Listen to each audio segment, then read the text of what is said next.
stores as well. Oh, On my travels to go and see my daughter, so I'm a bit knackered tonight. I'm going to travel back, but yeah, feeling good. Yeah, I actually got the new Ajax away shirt because I do like it. So, But we are going to do the week in review very shortly after this.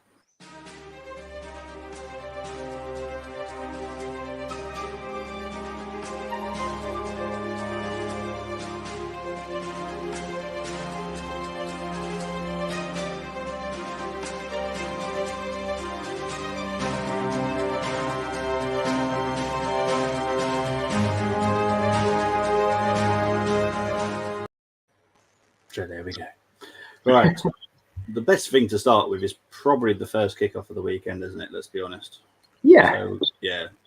So we'll do Southampton, Man United. Did you watch the game? I followed it and I followed the talk along, etc. Yeah.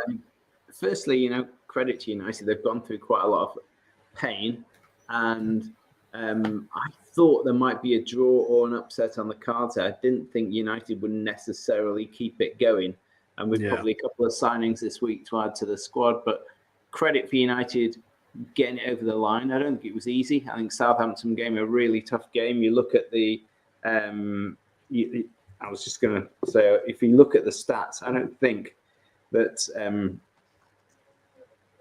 it was all one side at all. I think Southampton gave a really good account of themselves.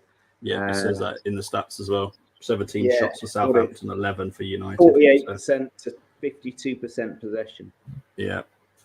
So it just credit. The big statement I was making last week was for the Newcastles, the Leeds, and Man United, who'd had good weekends that were based on incredible player energy and pressing. Could they keep it going, or were they going to do a Brentford, where Brentford did it once but couldn't keep it going?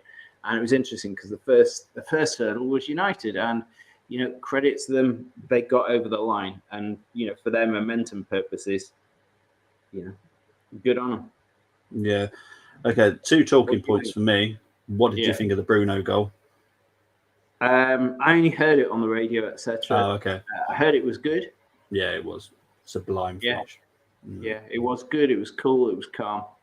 He's just still the most annoying player. Ollie did a show on Thursday night on the Mullet show, so big up to the Mullet boys. And they were talking about who was the most annoying player that you wanted to punch in the mouth. And I couldn't think of anyone more annoying and niggly than Bruno Fernandes. He is gifted, but I tell you what, he's gone missing in so many games. But what a whinger, what a moaner, what an ugly face. I think he's the second ugliest player in the last 10 years after Di Maria. But there you go.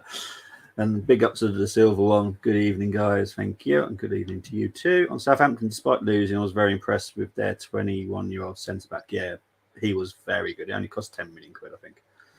Some of those teams lower down the league have a really good scouting network. Yeah. And Brighton, second to none on that. And Southampton, I mean, for a decade and a half, they've had such a good scouting network. They've produced some incredible players. Yeah. The silver one's also agreeing with you on Bruno. Yeah, he is kind of annoying. But did you see the other talking point for me was McTominay? Should that have been a handball? I hit him 3 times. That was a big one. Solo and I were exchanging messages on that. Yes, it hit him 3 times on the hand. I don't know what a handball in the area is. Was it the Charity Shield or whatever when Diaz for City was less than a yard away from the ball and he got called for a handball? He had no chance of getting out of the way. And McTominay, was I thought it was Michael Jordan for a minute. I thought he was going to play basketball and take it down the pitch. Yeah, you're spot on. I have literally no idea how that was not given as a handball. Yeah. Literally no idea. There was some real questionable. We'll come on to other decisions this weekend. I don't get it. Sure. I thought VAR would make it flawless, but it's not. There was controversy last weekend and this weekend. And actually, I'm going to be dead honest when it comes to the Man City game. Should Haaland have got a red card for that kick to the head on Anderson? It was bloody high. Yeah. We'll get on to that one. because that's definitely my talking point with that one. The Silver saying that Tom thought he was at the circus, got the juggler. Yeah, spot on. I think I was going to say something else, but I've forgotten what it was now. Oh, the VAR. Yes, the VAR situation won't be changing properly until about November, December time when the MLS stops, because Howard Webb is still controlling that. So there's not going to be much change till December time, I would have thought. With the Isn't VAR. that lunatic Mike Dean in charge of VAR at the moment? Yeah, because we've still got that answers many questions, doesn't it? Yeah, well, this is the problem, because obviously Howard Webb is the one taking over, but because he's still in control of MLS and MLS doesn't finish till November, December time, he can't come out of that contract just like that. So you've got to wait for him. And what I would say about Howard is his wife already operates the women's game, and that is brilliant. So if that says anything, we should expect change. But it might take a while, unfortunately. But that's the only thing. Just have to be patient. Didn't Howard Webb have a reputation for being a United fan, if I remember rightly? Or isn't he even officially a United fan? That's desperately worrying. I wonder how much the Glazers have had to pay to get him out of the MLS to get him back in the game. I mean, desperate or what? What I will say about Howard is he will be mainly controlling the VAR and improving that. That's what he's coming over to do, is improve the VAR situation. It is awful. And how well it's running the MLS is fantastic. It is so quick, so accurate. It's brilliant. I hope so. It's game-changing stuff. It's championship-deciding stuff. Exactly. Well, yeah, exactly. And it's also relegation-deciding stuff, where it could cost you like 100 million quid. So we'll get on to Brentford, Everton, 1-1. Yeah, I mean, first of all, I think I've watched almost every game that Everton played this season, and I've said it consistently on 3 shows running. I've admired their effort and their commitment and their passion, their support of their manager, and I've never really studied Anthony Gordon play until the first game of the season. I thought, boy, wow, he's gifted. He's got talent. His first touch is fantastic. He's like a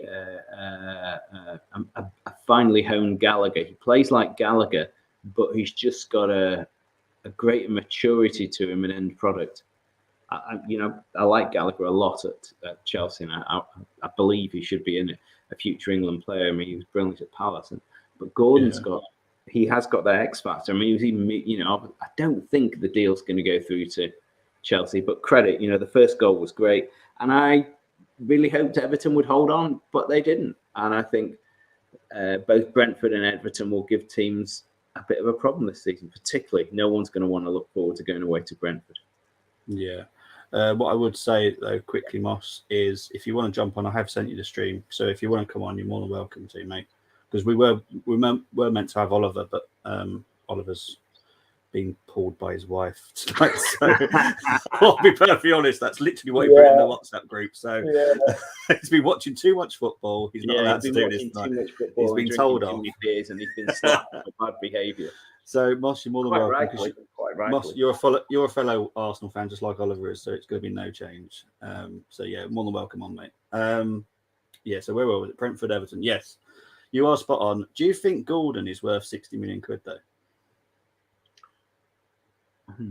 It's an interesting question, because, and the Chelsea guys have said about this a lot. It feels like talented young players are being offered much longer contracts. If he did join Chelsea and they offered him a 6-year contract and he's 22, he could have the best years of his life in that contract, and suddenly 60 million will look like nothing. I always remember the day that Man United paid that record for Wayne Rooney when he was 19, 20 or something like that. Or when Man City bought Raheem Sterling from Liverpool at 19, 20 and had 7 fantastic years from Raheem Sterling. And it was 50 million at the time, and that was quite a while ago. So as long as people have done the homework, he does look like the real deal, and he is the right age. 60 million for him at 22 versus 70 million for Casemiro at 30. United, I don't know. It's hard, isn't it? It is really hard, because for the United fans watching, Fernandinho was 27, 28 before he came to City. And between the age of 30 and 35, which is what Casemiro's contract is, he was fantastic. And Casemiro is a very similar player. He's just a bit tougher even than Fernandinho. Yeah. So United may laugh on that one and get 5 magnificent years out of him. Gordon, I don't know. The fees have just gone through the bloody roof. I never thought that Newcastle and West Ham would spend more than 50 million quid on a single player. Wowzer. Yeah. It's Newcastle and West Ham. Yeah, West Ham spent 50. Newcastle spent more 60 odd. And that's it's big time, isn't it? It is. What's your opinion on Thomas Frank as we're on Brentford Everton game? Yeah, seems like a sound, solid guy. Seems like do you think he's got the potential to go higher than Brentford? I don't know. Ask me at the end of the season. Like Hasselhout at Southampton, people were mooting him for a top 5 club at one stage, and then he's fallen away, and I'm still not certain he's out of the woods. People will get behind Jesse Marsch. No, unless he's proved like Potter at Brighton. I think Potter at Brighton is miles ahead, in terms of what he's done at Brighton in the last 3 or 4 years. No, I think he's not necessarily proved anything yet. And he's remember there's the second season syndrome, and very rarely do those top 5 or 6 clubs take a big gamble. Yeah, here's the Silver saying, I like Thomas Frank. Surprised he hasn't been tapped up by L'Oreal, to be honest. I assume he's talking about the French second division team, not the multi-billion-pound hair and beauty beauty retailer. Because he's worth it. Jeez, trusted the Silver. Right, so let's move on to Brighton Leeds. Oh, actually, one more question before about Brentford and Everton. Do you think either of them are going to struggle this season?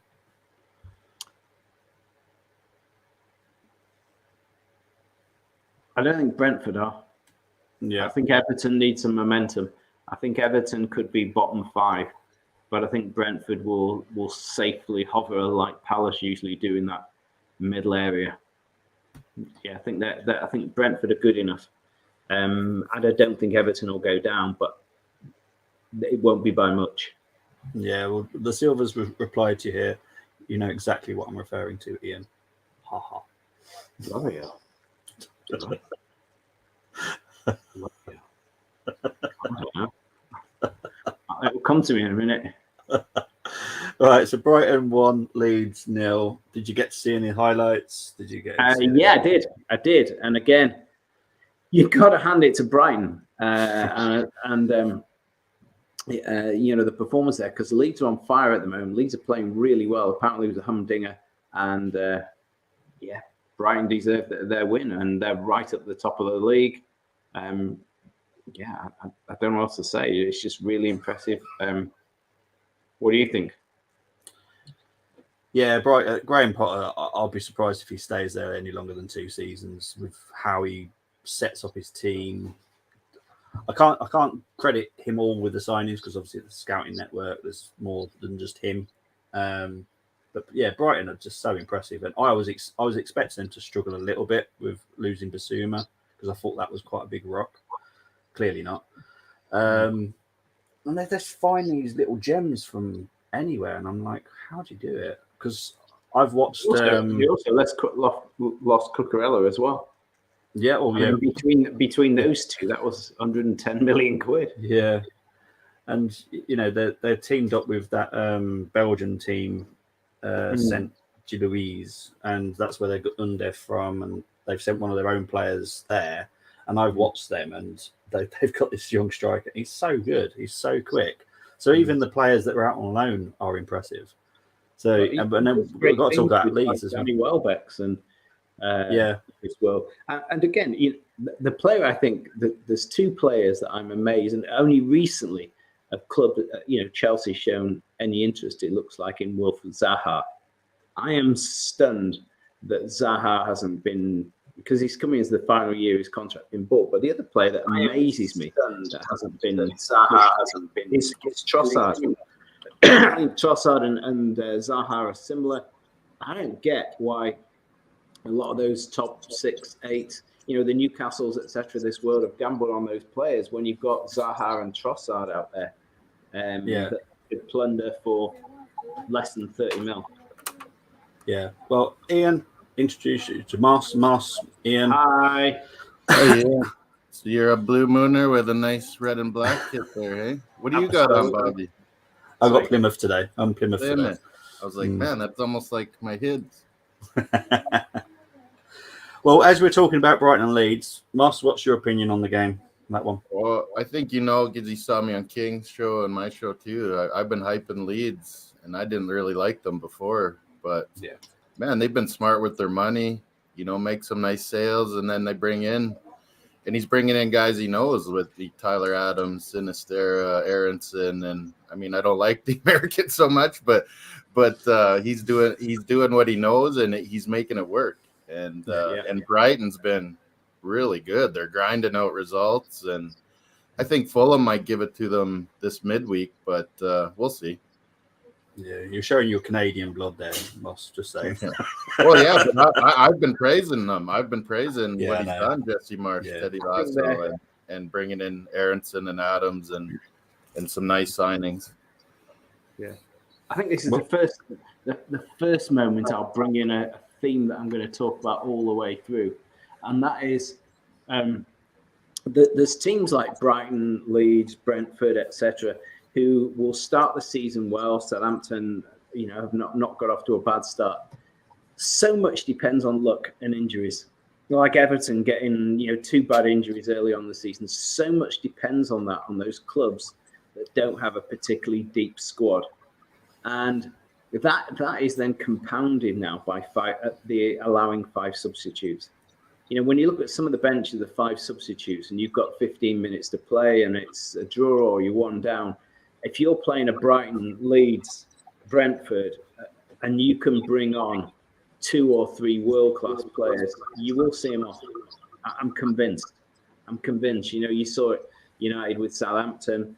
When I was at Leeds last season, I watched Leeds at Ellen Road in the teeming rain play Man United. And United took a 2-goal lead in the first half. And Leeds threw everything at them in the first 25 minutes of the second half, got 2 goals back. And then United brought on 3 substitutes with 20 minutes to go. And I can't remember who they were, but they were 3 massively big-time players. And then they just blew Leeds away. And I don't think we should underestimate the impact for the big clubs of those 5 subs. What I would say, because it's also happening in the Championship, and it's actually changed every game I've watched so far.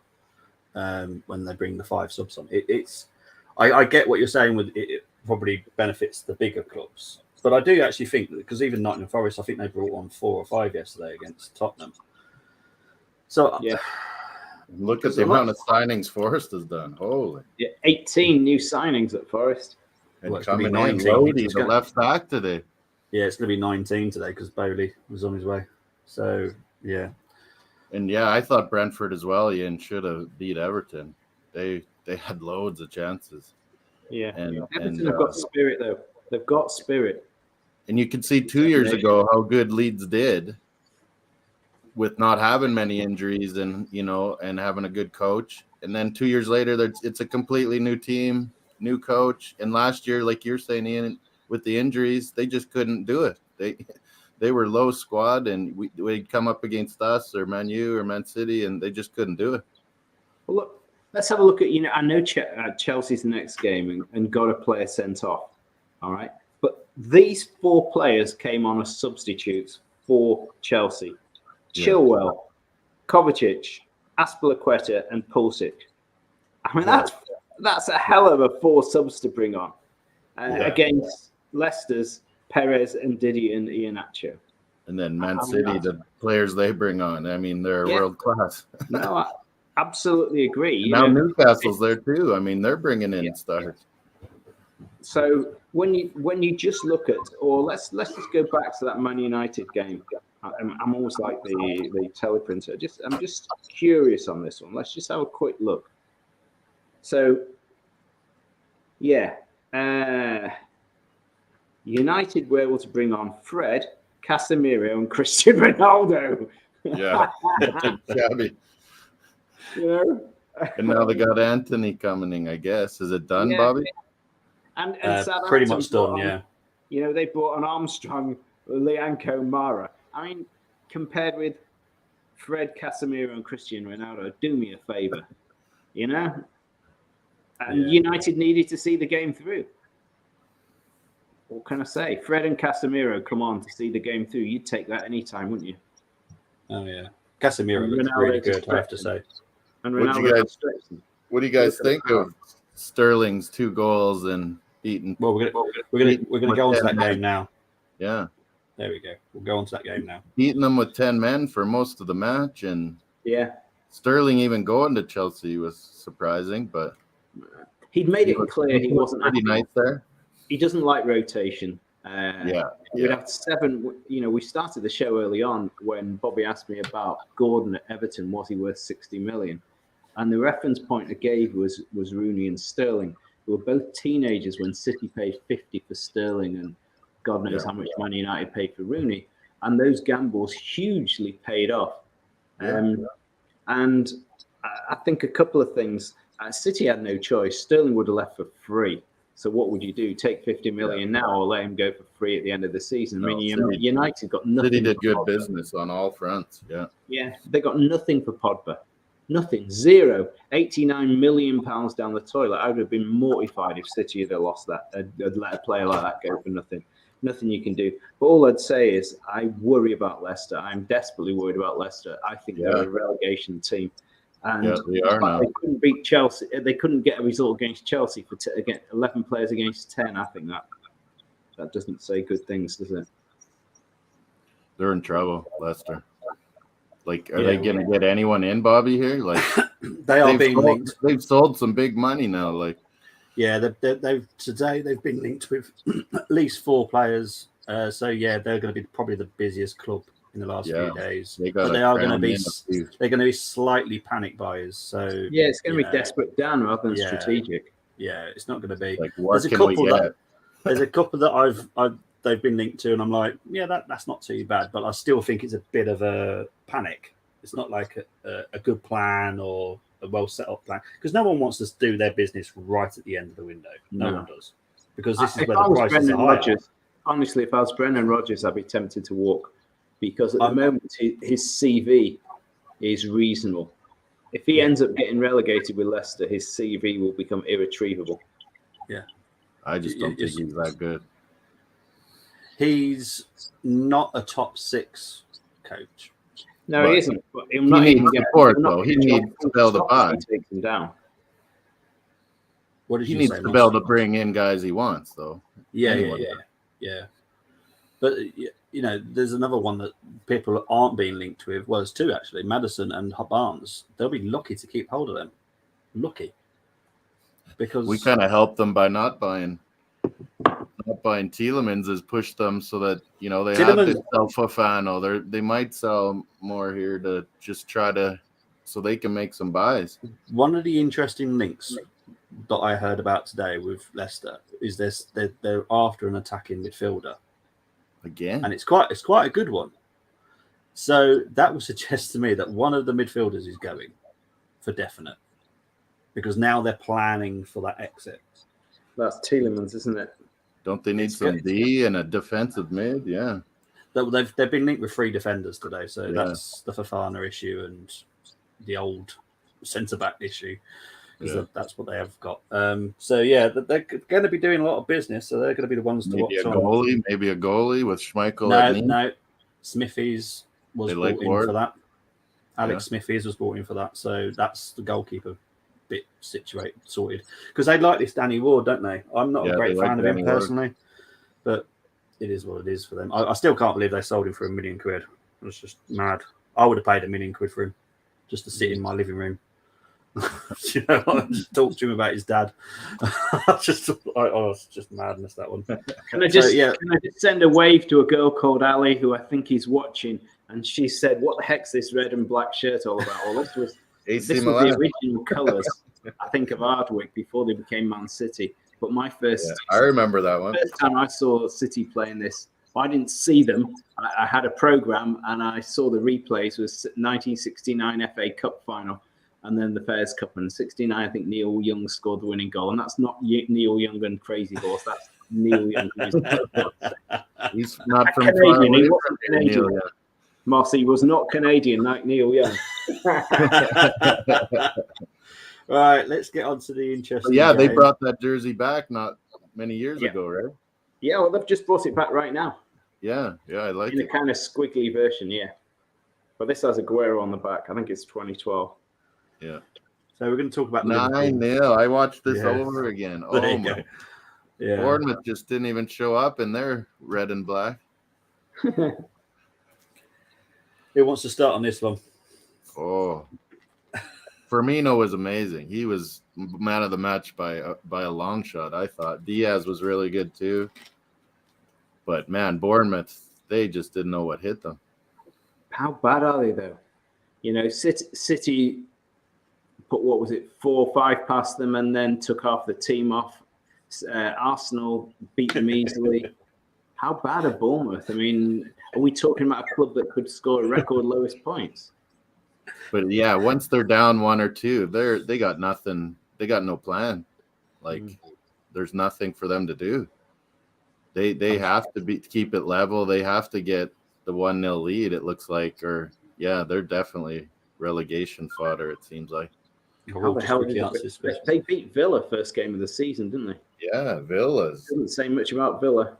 Yeah, exactly. But I'll just quickly answer the Silver One's question. Yes, he was. I think he only Salah got 6 had a points. couple of hockey assists. Yeah, like Odegaard always I gets. think his FPL score was like 3 points, so it was non-existent. Yeah, they don't count second assists in FPL. Is there anything we want to say more about that game? Because it was just ridiculous. I mean, I think it all depends on the next game. You know, hats off to United. To be fair, you know, beating Liverpool wasn't a flash in the pan. To go down to Southampton and get a result, you know, that indicates there is change afoot and improvement afoot. Yeah. And let's see what happens in the next game for Liverpool. I just think Bournemouth is not really a clear indicator. Yeah, 100%. Right. Here we go, Ian. Here's your club. Okay, I'm going to be super. I want to say first, I've been on every Man U little young guy that thinks he knows everything about football that was trashing Haaland in the signing all spring and summer. And I've recorded them, and the Koreans are after me again. And I've been calling them out, like how good a football pundit are you if you think Haaland was going to be a flop? Like, it was unbelievable, the talk of him being a flop. I could not. They're like, he won't even get 10 goals. I mean, he already almost has 10 goals. Yeah. Where can I start? I will mention that third goal. I tell you what, Haaland looked like an adult playing against a bunch of kids.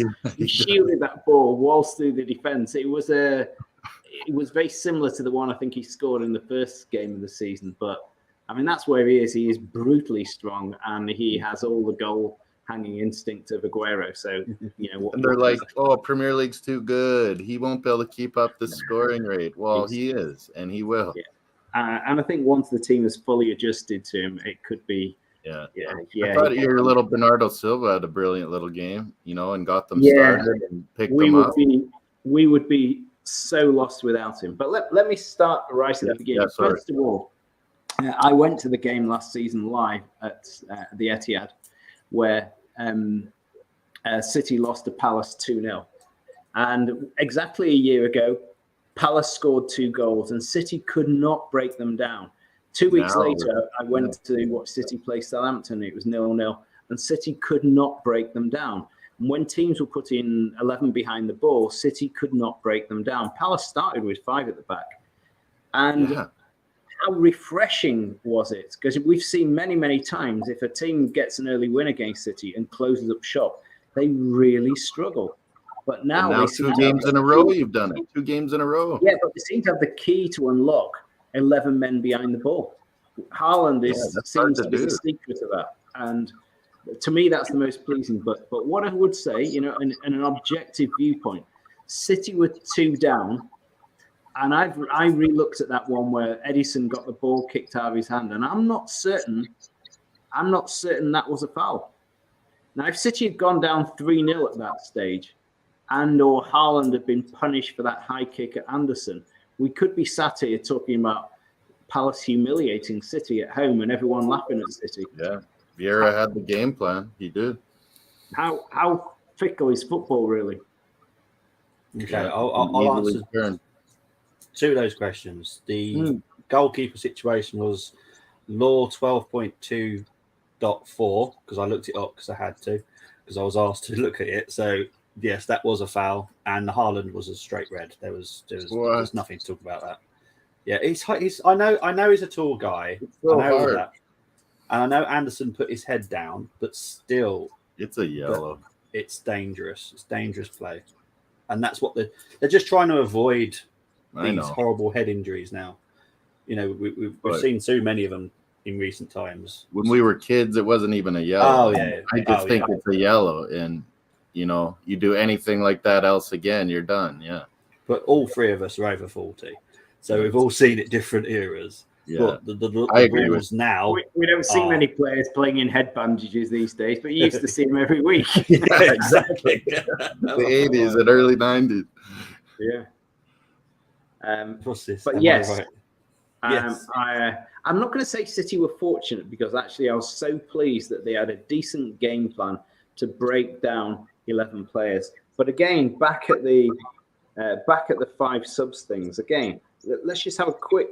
If you look at like your what subs are City had amazing. to bring on there, you know, we had, I think it was Alves and Gundogan.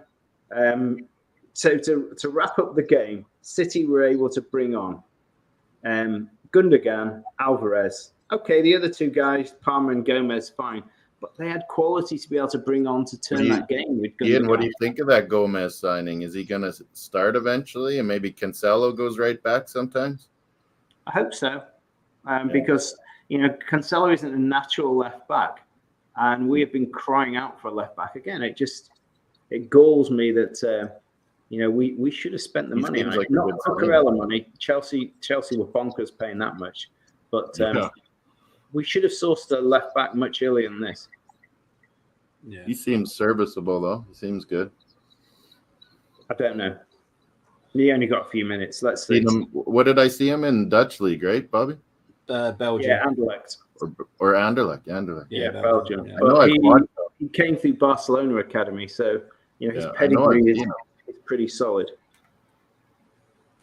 Right, let's go on to the next game. And Moss, as you're the Arsenal fan, I know I'm an Arsenal fan too, but I'll let Moss start this one. I mean, yeah, everyone's praising my Odegaard now, aren't they? I thought he had one of his regular games where he just runs and he's opening up and he's finding the unlocking key and the little passes. He's always doing this. It's just when he scores, everyone says, oh, what a match, 9, 10 out of 10.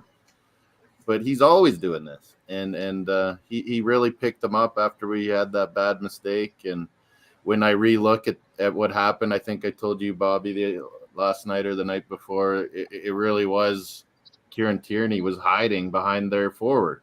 You got to, as soon as that pass is made, even before, you got to predict and you got to get out wide for him. And Zinchenko would have done something there.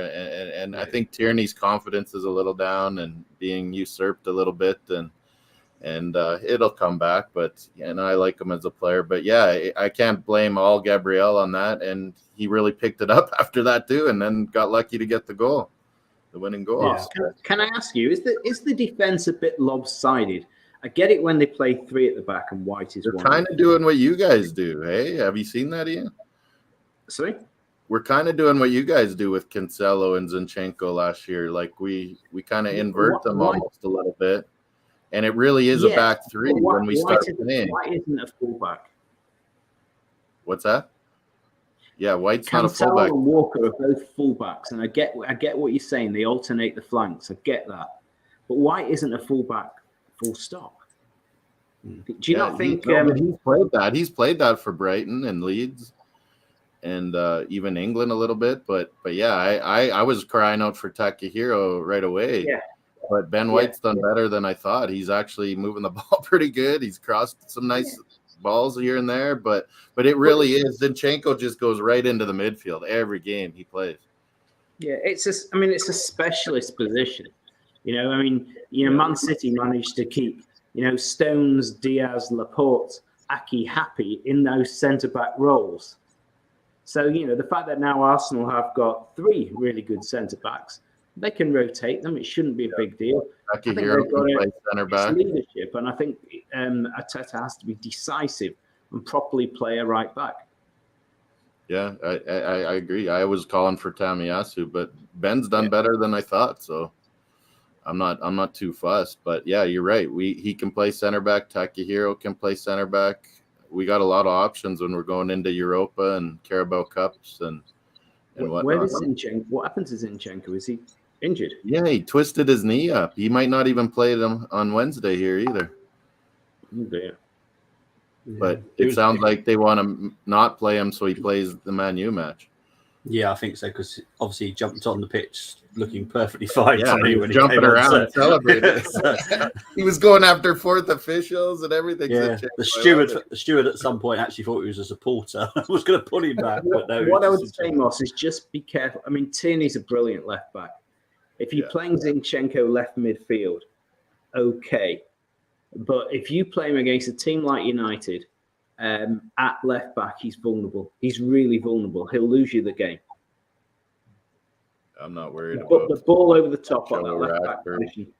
My brother and I, for the last 3 or 4 years, have put our heads in our hands when we've seen him selected at left back. Well, yeah, I have many Ukrainian friends here, and he's never played left back for them. It's always center mid, attacking mid, left mid, and I would have liked to. I think it's made Xhaka pick his game up because he's like, this guy could easily replace me. You'd pick him left on the left side rather than Smith Rowe? No, not that. Well, he could, but no, more Xhaka's spot. I'm not sure he's tenacious enough. I mean, Xhaka, to his credit, he's a ball winner. He's great touches. He keeps control of the ball for us so good. He has got good touches. He does pass well, and he's got a nice wand of a left foot. You mean just? I'm not saying he's aggressive enough. He doesn't intercept the ball hard enough. That's where Xhaka wins his points. And the position you've got with Elneny and Xhaka in there, they've got to win the ball. They've got to win the ball, and I think they are more muscular. But I mean, in Europa, Zinchenko could play midfield easy. Yeah, it'll be a Thursday night, boy. Yeah. It's good to have guys that are flexible and adaptable. Arteta likes that. Thursday night, he can cover left back, he can cover left midfield, he can give Tierney a rest. Absolutely, that's where I'd use him in all that strength of the squad. Silva's bringing up this point. Everyone's like, Saka's worn out. He's what is he? 20 years old. He's not worn out. Come on, people. But yeah, he needs to have the fire. He needs to know someone's going to replace him too if he's not playing. At his top of his game. This is my mum always asks after him. Actually, my mum, who's 87 in a few days' time, she's quite a big football fan, and she always mentions Xhaka. Is that Xhaka lad playing? Is that Xhaka for England and for Arsenal? She picks him out very early. It's like the first time she saw Phil Foden. Yeah, he was great for England. She likes players she called out very early and then follows them. But my opinion on Saka, and this is what's going to upset Moss a little bit, is the Arsenal fan base. The Arsenal fan base are very scared going against their favourite people. Now, Saka is not looking right quite at this moment. I don't know what's up with him. There is contract. He's getting figured out a bit, Bobby. His moves are getting figured out a bit. What I would say, there is a contract issue going behind the scenes. And as well. That's going on too. I don't think he's quite with it right now. And this is where I would have either brought in Marquinhos, like we said on the watch long, Moss. Take Saka off 60 minutes in, bring either Marquinhos on or Vieira, because Saka just wasn't getting anywhere. Yes, Robinson, who was marking him, was having a good game against him. They're fired up, and he's watching from the bench thinking, hey, these guys are good. Yeah, because Vieira, he was playing in on the under-21s on the right. He was looking brilliant, linking up with Smith Rowe brilliantly. So he could do that with Odegaard. So personally, I'll just give him a bit of a rest. Maybe rest him on. You think this midweek game he might not start? I'm sure he will, because Arteta doesn't like changing the team, and that's what infuriates me about Arteta. I would rest him and have him I fully would, go I for would Man rest him. But you say that in the Arsenal fan base, and they everyone go jumps on you. nuts. I Go, know. and I'm like, I'm supporting Arsenal, not a player, not a manager. I'm supporting my club. I want what's best for my club. All these players will end up going. We've been saying that Vieira needs a game. Yeah, and Vieira is a very good player, but no one's seen him. I've seen him for 3 years now, and I've always wanted him. Player of the under-21 Euro tournament. Yeah, player of the tournament. So good. So you're going to go to Old Trafford in a few weeks' time, yeah? Mm-hmm. This weekend, actually. And El Neni playing midfield against Casemiro and Eriksen. Think that's good enough? Well, I'm sure Party's all right. Oh, yeah. You've got him to come back, haven't you? I'm sure he'll be all right. He might not play tomorrow. He might not play on Wednesday, but... Yeah, well, to be honest, the Silver one's got a good point here. Maybe it looked a little bit. Yeah, when he Silva's saying exactly what I've been saying during the games, Bobby. Martinelli and Saka, to get away from their markers and mix up they should be switching sides during the match. This is the thing. When Saka first properly came in, where was he playing? Left wing back. Yeah, and left forward. So I'm like they should a lot more. It messes defenses up when you do that. They were doing it in preseason. Jesus, all three of them, they were interchanging. Well, I wonder where he's learned that. Yeah. And then he always beats you then. But we're going to go on to the Aston Villa West Ham. It's good to see so many managers in the Premier League who have been touched by Pep. You know, Arteta obviously learned real detailed craft there. Vieira.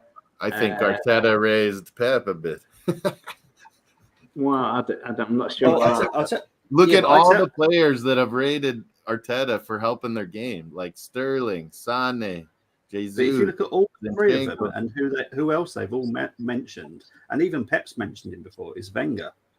Wenger has been mentioned by Pep as well. He inspired them. Yeah. So it kind of all interlinks. Yeah, it's all the same mentalities, like the Cruyff and the Barcelonas and the Guardiolas. It's all kind of the same thinking.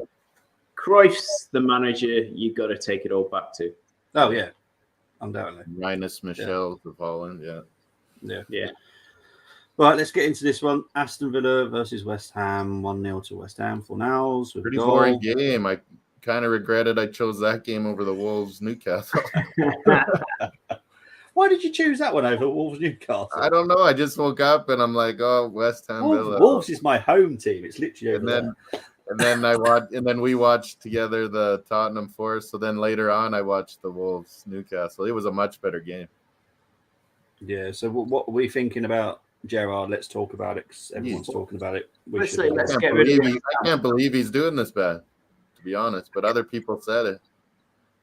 I can't believe West Ham have just spent £50 million on a player. West Ham. They won't be in trouble for long. He's a very, very good player. Very good player. I wanted him at City. I wanted Paqueta too. He can play any position. Any position. That's an Arsenal failure to me. Yeah, but yeah, they also Scamacca. I was surprised they just all of a sudden got him too. So they get Cornet too. Yeah, clever player Cornet. Yeah, they're both. They'll start really picking it up. West Ham will pick it up now. Yeah, I think they might upset Tottenham. I think they'll start to romp West Ham now, but Villa was the question. You look at the Villa team on paper, and if one of the three of us was managing, you'd fancy our chances, wouldn't you? Yeah, they should be good. Yeah. So who's it down to? Is it the players? I mean, Coutinho gave them an initial lift, but that's not the right signing. Me and you said that last year, Bobby. And right away he was awesome, but now look at he's always going to be constantly hurt and in and out. And they can't seem to make their mind up. Buendia or Coutinho, and they paid 40 million quid for Buendia. Yeah, and lots for Coutinho too. Big wages. Yeah, big wages. But they were unlucky with their. Was it Diego Carlos? That's unlucky. That was so unlucky. That was a great signing, and that's exactly what they needed. And then he gets hurt. Yeah.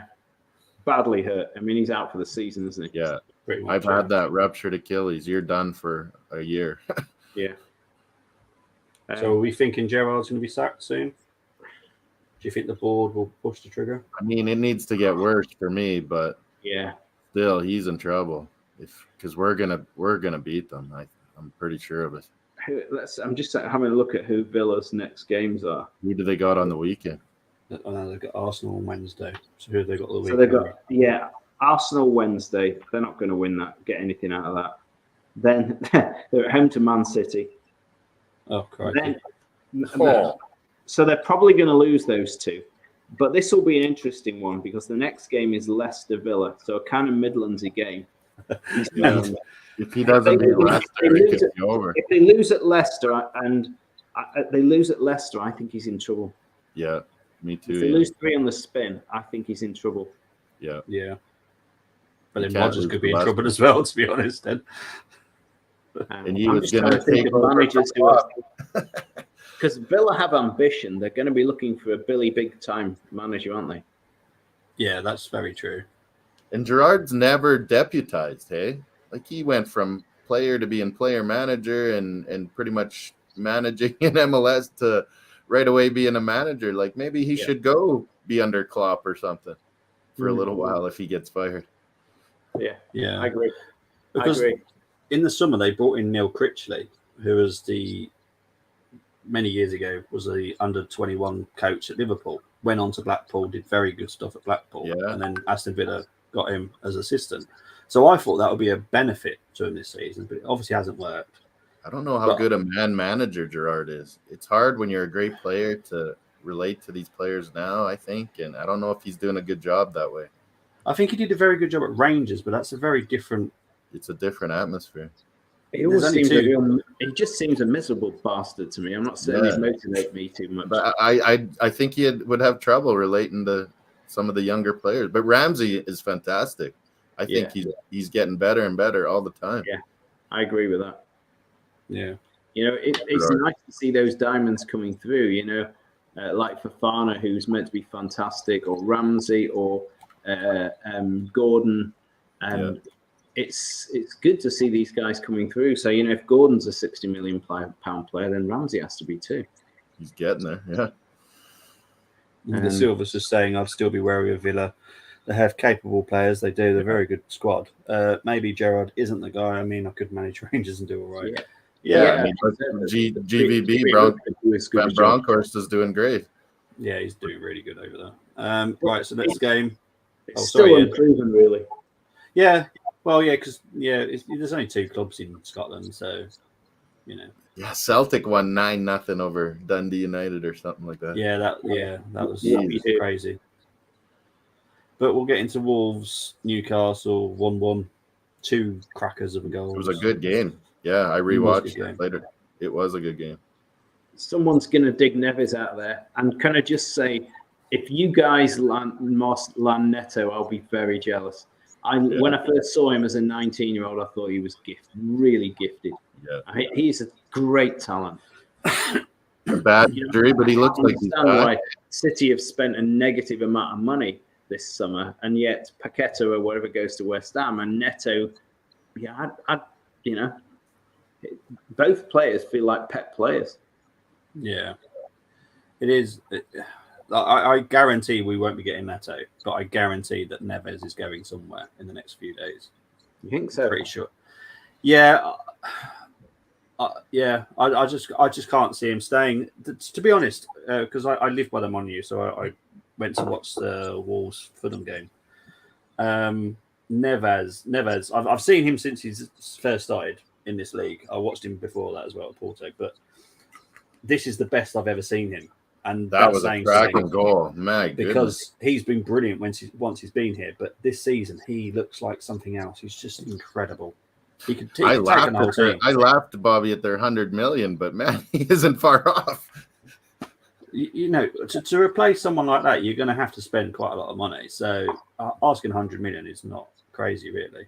I thought it was crazy when they said that to us, but I'm sure there's a bit of wiggle room there. But look how hard it is, like you said, to find box-to-box quality mid that does everything like that. He even falls back in defence. I've seen him do it. Oh, he's great. He falls back in the defender. Yeah. I'm like, whoa. But That Bobby, guy you is reckon mad. he might go in this window?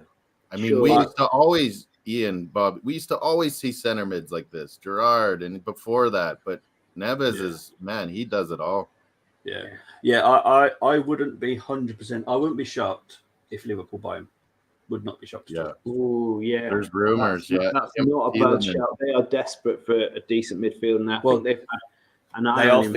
They are physically going to buy one. They have to, and the Klopp's already Those said old it. guys The are wearing out. Yeah, the money is there. Jota's already gone to Liverpool from Wolves, so there's that relationship as well.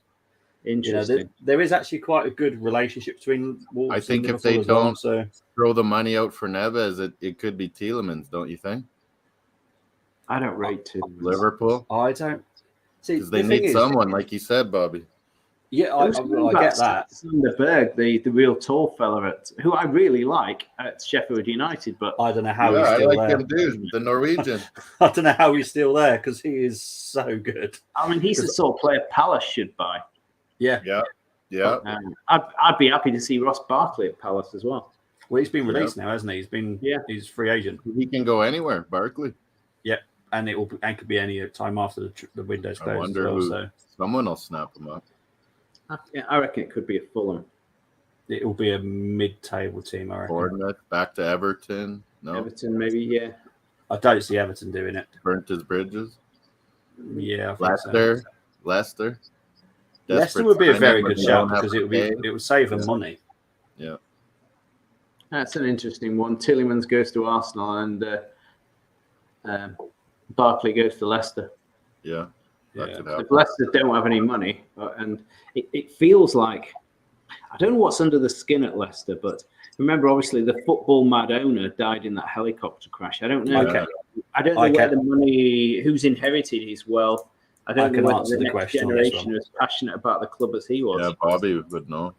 The situation is the company that owns them lost loads of money through COVID. So whatever they bring in, they are going to have to keep about 80 million of it. And then spend whatever they make, whatever's left, because they are in so much financial trouble. Free transfers would be nice. Everton were the worst financial situation, and Leicester were the next ones. So Leicester have got to sort themselves out now. So they are dire straits there. But I think for sending Fofana, it's going to help them a lot. But they're going to have to sell at least one more, maybe two. Wouldn't shock me. Tielemans I'm pretty sure he's going, but. See, with the Tielemans one, I don't see him being. Seems like they really want more money than anyone's willing to give. Yeah, he's only got 1 year left in his contract, and it was like the beginning of the show before he joined.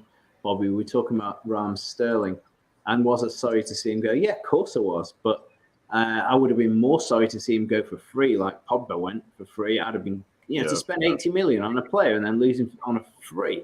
Twice, and you lost Pogba for nothing. Yeah, I'd rather take the 50 million. Yeah. Than let him go for free. So Tielemans will be the same. They'll lose him for nothing next year if they don't cash him out. They won't let that happen. So he's going to be going somewhere in the next 4 days. But I couldn't tell you where. I know there's 4 clubs wanting him, but I don't think either of those 4 clubs really need him. To be honest, I don't rate him personally. That's probably my own problem. I don't think he's that good. Maguire and McTom, they should go to Leicester. I was telling Bobby. I don't think he's that mobile. Maguire back on loan at Leicester. Oh, that would be one heck of a story. That would be hilarious. Right, he's going to chin it out, isn't he, in the reserves? It is going to be the final game we're going to talk about now. Nottingham Forest 0, Tottenham 2. We'll start with Ian because let Ian go because we were doing the game. Yeah, we were doing the game. Yeah, and let's start at Forest first. I think Steve Cooper is a fabulous manager, and I think he will do well. He's got good nous, but how the hell you knit 18 new players together? I have absolutely no idea. It feels like when you play Monopoly and you've gone around the board the first 3 or 4 times. And you'll buy anything that you can possibly run. You're buying all you can the first couple of rounds. Yeah. It kind of feels like that, doesn't it? 18 new players. But you have to. They can't wait for January. They can't wait for that. They had to do it now because they got time to sort it out, get games in, get Carabao, get all these cups going, and then by the second half they should be looking pretty darn good for us. Yeah. Again, I said right away, them and Fulham will stay up. They're going to spend. Back at the game again, Tottenham, Arsenal. I just want to see him play 2 or 3 big games first. I do think both clubs will be up there in the top 4. They'll be battling for the league. I have no doubt. But I just want to see what they're really made of, because Spurs have struggled to get over the line the last 2 or 3 games. They haven't looked like a smooth running machine. You know, they were playing Nottingham Forest and had 45% possession. It's not great. And, you know, and Harry Kane again, even though he missed a penalty, he did get him out of jail. Yeah. Would be my humble opinion. Conte is a perfect coach for a guy like Kane. I mean, he's going to be the focal point. Me and Bobby were doing the game, and this is exactly what Conte teams do. No matter how good, how much talent they have, he wants you to come at them. And he wants to soak up pressure and have everyone behind the ball, and he wants to counterattack to death. And Forrest fell into the trap, I told Bobby, because they're set up to be like that too, but they just got sucked in. Like, look at all this possession, look at all this room we have, you know, and that's what Conte does. And how many times, Bobby, did we see just big 5-6 at the back lined up? Like, it was, because I even after the game, I jumped on one of our sister channels, Paxton Road, and asked the question there, and they were with me as well. They don't like the way Tottenham play, and that's Tottenham fans saying it, and that's quite crazy to say that. It's winning football, and what he'll do in the Champions League, they got a good draw. He'll do it there too, and Perisic, a lot of those guys, they love playing that stuff. But I think he's the only manager who's ever made Lukaku look particularly good. Yeah, I think he liked one striker focal point, and then fast guys like Son, you know, Kulusevski come flying in. But again, just want to draw attention to the quality of the subs. You know, to bring Richarlison, Basuma, and Sessegnon on to see your game through. It's pretty good, that, isn't it? You got to start thinking Basuma's going to start one of these games. Well, this is. I want to ask, because we're all over 40. I don't know how old Ian actually is, but I know how old. A lot more than 40. Oh, see, I don't want to be rude, so I'm definitely sure. Enormous amount more than 40. Okay, well, so obviously we've seen the non-entertaining part of football, which is the 90s and the 80s, because some of it wasn't that entertaining. I like it more. It was, but it's proper challenges, proper defending, proper hardness. Now it's more about entertainment. So would you rather have a win with a very, very boring performance, or would you just want an entertaining game, even if you lost? I was from the George Graham era. I don't mind it. That's why I'm scared of the Contes and these guys that can really tactically tear teams apart. But I mean, you go through the Wenger years, and it's like you get used to that flair and finding wingers and new, interesting, very exciting signings, and you get hooked into that. But yeah, I don't mind playing 1-0 to the Arsenal. I like winning. I'm going to take the counter view. No, I love seeing great football. I watched. I suppose look at how much Wenger's inspired. I started watching City in the really dark ages of the mid 70s till 1990, when Kevin Keegan picked up Man City and started for the first time I'd ever seen. I'd waited 25 years for this. You got to remember. I always beautiful expansive football. I tell you, it was. You can keep the rest. I want us to play good, wonderful football. Remember it was the 80s, late 80s. You guys used to bomb it up to Niall Quinn all the time. Yeah, but it was more about the Berkovic and Benarbia in midfield. It was that, and Horlock, and they were craftsman-like players. But I'd actually want to bring the attention to we were talking about Spurs and hitting them on the break and being really effective. Yeah, well, if you can remember Brian Clough's Nottingham Forest, and he would always have a big forward. He'd have With or Birtles, And he would just say, "Get it out to the fat man on the wing." John Robertson was, I still think, the finest wing player I've ever seen. And you know, like I always remember Cloughie's quotes was that Robertson was so well thought of that there was some big European team who put 2 players to try and mark him, and you know, Cloughie beckons to Robertson. He says, come out here, and bring those 2 fucking muppets with you." And he drew them out of position. So if you think about the way Forest played, Cloughie really liked his hard center mids though too. But he also he hit them on the break. Both of those Champions League victories he had were massively against the run of play, massive hit and run football. He was very tactically smart. Yeah. I read his book. He was a master. Very similar to Conte's style.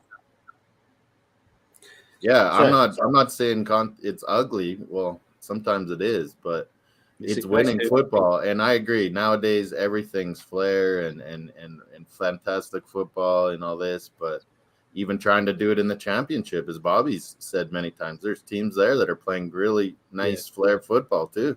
We never used to see that. Burnley have averaged nearly 70% possession in every single game. Yeah, and finally they got, I think it was a 5-1 or 5-2 win. Company is trying to play football. Yeah. Burnley. I mean, Burnley, for God's sake, they've never pulled the ball out of the air since like 1960. It just shows there's so many good footballers everywhere that you can put together a good side no matter what and play attractive football. It'd be great if Vinny makes it. Yeah, I've been very impressed with Burnley so far this season. They've got two styles of play now. He managed very good in the Belgian league, Company.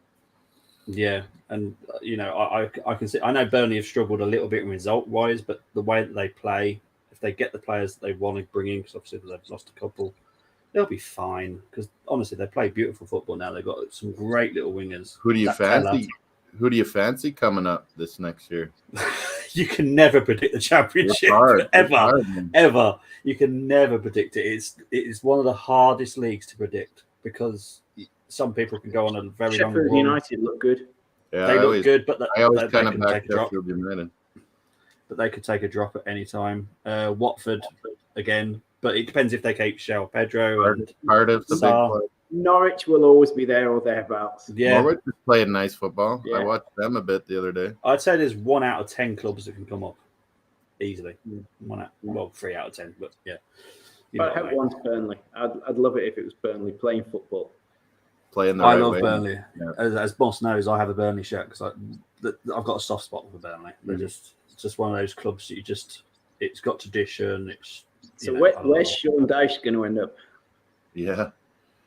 You know what? I'm going to talk about this because it really annoyed me. In the championship? His contract was up in the summer, which is why they sacked him because they knew they wouldn't have to pay him much. I assumed, and I was told as well, that he had a job lined up. Now, how has he not been snapped up? Because he is yet. He started Burnley's done so good since he left. People are wondering a little bit. I still think he's pretty good. There's not been a vacancy really that he would in the Premier League, has there? For him to apply for. At the moment, he probably doesn't fancy dropping into the Championship, and he's going to have to again. Yeah, he's going to have to. There's not many clubs. And he'll probably bring a club up if soon as he figures one out that he wants to go to. He'll probably bring them up.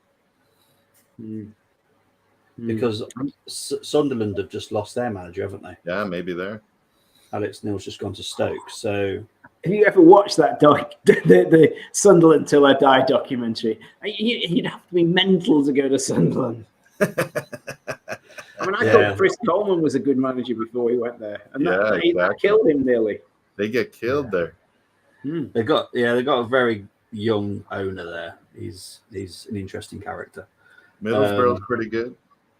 Middlesbrough's good. Middlesbrough might be an interesting one. Middlesbrough, I think they won at the weekend, but they've got off to a pretty poor start. They're pretty good side though. Yeah, there's been a few that have had a few struggles, but they're starting to think of big clubs who he might want to join. I can't think. But we've just spoke about 2 guys that could lose their job. Yeah, Villa are too ambitious to go for Sean Dyche. Yeah, but what about Leicester? That's not a bad shout. Leicester would take him because he wouldn't be expensive. Leicester's a good shout. And he still won't be able to keep him up, I don't think. No, but I think that has ended it. I think that's all our fixtures gone through, isn't it? Yep, that is. So, want to thank everyone that's been in the comments talking. Want to thank Ian. Want to thank Moss. Thanks, Bobby. Thank you for coming on. I think the show will be back next Wednesday, will it, Ian? With Colin? Are you doing any of that? I think it's every Monday, this show. Yeah. You're going to do it Tuesday or Wednesday game? Well, this is the thing. Because I'm about to talk about the schedule. Tomorrow we've got, who's the guy from the Agenda that's coming over to fantasy football? Is it Rebel? Could be. I might do the Fulham. I'd probably watch the Fulham Brighton game maybe. Wednesday we're talking about doing watch-alongs because there's 5 games. So we're going to try and arrange 5 people to do one separate game each. Liverpool, Newcastle start a half an hour later than the first 3 games. Man City's and Arsenal's. Is that? Yeah, but I think if we have 5, I've mentioned to Coleman. Hopefully, we can try and work it out so we can get 5 people doing watch-alongs. People together. Watching all the games. That'd be cool, eh? Yeah, that's quite a good idea. And Thursday we've got transfer deadline stream going from 7 to 11. I think we're shutting it down at 11:30 whenever. So Ian, my FPL captains have been terrible. How many goals Haaland getting on Forest? Are you it's time to captain him. Ian, are you an FPL person? No. Oh, okay. You're like me. Brilliant. No, I think I'm just going to stick with Haaland now. At the moment, it's because I was away for this long weekend at my daughter's over the weekend. I haven't had much time to think. And then Thursday night, I'm heading out on holiday for 2 weeks. It was something I've been planned. Now, once I'm there in Greece, I intend in the evenings to join a load of shows. I'm taking my laptop with me, but I'm going to struggle on Thursday night, and I know I'm out Wednesday night. So it's just I know there's a WWE one coming as well soon because it's Clash in the Castle. The only sport I'm interested in that's happening at the moment is tennis. Yeah, US Open is on my TV here. Ogier Aliassime, the Canadians on. Everyone that's watched, we are going to be out of here now because these two will just be talking about tennis. So see you later, everyone. Bye-bye. Take care, Ian. Bobby.